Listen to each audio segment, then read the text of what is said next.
नमस्कार आदाब दोस्तों। तो चलिए आज हम फिर लाए हैं देश दुनिया की तमाम छोटी बड़ी ब्रेकिंग न्यूज़। तो खबरों को स्टार्ट करने से पहले आपसे छोटी सी रिक्वेस्ट है दोस्तों, अगर चैनल पर नए हैं तो चैनल को सब्सक्राइब करें, नोटिफिकेशन को ऑन करें और वीडियो को लाइक करें, अपने दोस्तों के साथ ज़्यादा से ज़्यादा शेयर करें। तो आज की सबसे पहली और बड़ी खबर में आपको बताएंगे दोस्तों, उत्तर प्रदेश विधानसभा चुनाव 2022 भले ही अपनी समाप्ति की ओर बढ़ रहा हो, लेकिन राज्य में सियासत अपने उफान पर है। 5 चरणों का चुनाव हो चुका है और 2 चरणों का चुनाव अभी शेष है।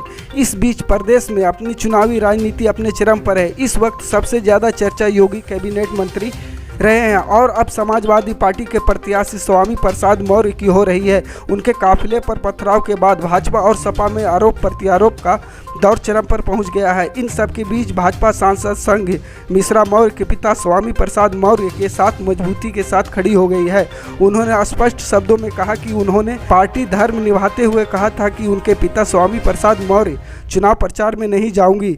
संघ मिश्रा ने कहा कि इस घटनाक्रम स्वामी प्रसाद मौर्य के काफिले पर पथराव के बाद मैं कहती हूँ जनता उनके साथ है और मैं बेटी होने का धर्म निभा रही हूँ। बता दें कि स्वामी प्रसाद मौर्य फाजिल नगर विधानसभा सीट से बतौर सपा उम्मीदवार चुनाव मैदान में हैं। स्वामी प्रसाद मौर्य के काफिले पर पथराव के बाद संघ मित्रा ने फेसबुक लाइव के जरिए अपनी बात रखी। उन्होंने कहा, पिता के रोड शो पर हमला करने वाले भाजपा प्रत्याशी और नेताओं पर कार्रवाई होनी चाहिए।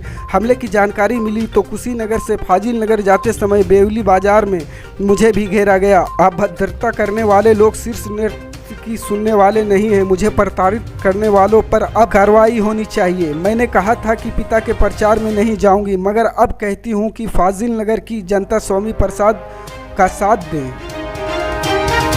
देश के 5 राज्यों उत्तर प्रदेश, उत्तराखंड, पंजाब, गोवा और मणिपुर में होने वाले चुनाव के परिणाम 10 मार्च को आ जाएंगे। इस बीच कांग्रेस के प्रदर्शन को लेकर उत्तराखंड के पूर्व मुख्यमंत्री और कांग्रेस नेता हरीश रावत ने बड़ा बयान दिया है।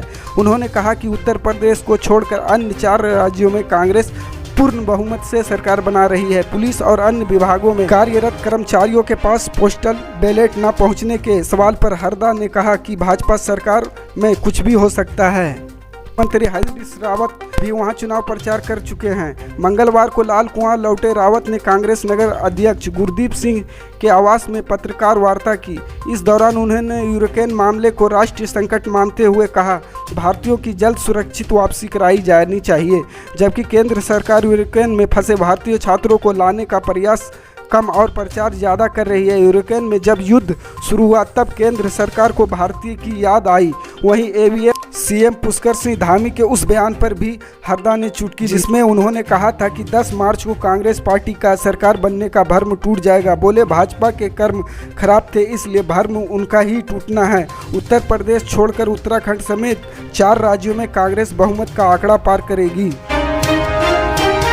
बिहार के 51 और स्टूडेंट यूक्रेन से सही सलामत बिहार आ गए हैं। 3 अलग अलग फ्लाइट से आए स्टूडेंट परिजनों को देख काफ़ी भावुक हो गए हैं। यूक्रेन में एक स्टूडेंट की मौत के बाद बिहार के बच्चों को लेकर चिंता बढ़ गई है, लेकिन 51 बच्चों को परिजनों ने राहत की सांस ली है। जिन परिवार के बच्चों की अभी वतन वापसी नहीं हो पाई, वह सलामती की दुआ कर रहे हैं। अब तक बिहार में कुल 92 स्टूडेंट की वापसी हो चुकी है। परिजनों को देख स्टूडेंट बोले, जिस हालात से निकलकर वह बिहार पहुंचे हैं, हमें नई जिंदगी मिली है। अब तक पटना में कुल 17 स्टूडेंट की वापसी हो चुकी है। मंगलवार को पटना के 12 स्टूडेंट आए हैं। एयरपोर्ट से मिली जानकारी के मुताबिक मंगलवार को यूक्रेन में फंसे 51 स्टूडेंट बिहार आ गए हैं। वह घर वालों को देखकर काफ़ी भावुक हो गए हैं, क्योंकि यूक्रेन के हालात अब काफ़ी बिगड़ चुके हैं। वहाँ रहने वालों को हमेशा जान का खतरा रहता है। आप अगर देश में ओमिक्रॉन वाली कोरोना की तीसरी लहर खत्म होने से तसल्ली से बैठे हैं तो सावधान हो जाइए। 2 बार कोरोना को लेकर स्टीक दावे कर चुके आईआईटी कानपुर की चौथी लहर आने की तारीख बता दी है। नई कैलकुलेशन के मुताबिक देश में 22 जून से चौथी लहर शुरू हो जाएगी। इस दौरान 23 अगस्त तक यह पीक पर पहुंचेगी और कम से कम अक्टूबर तक चलेगी।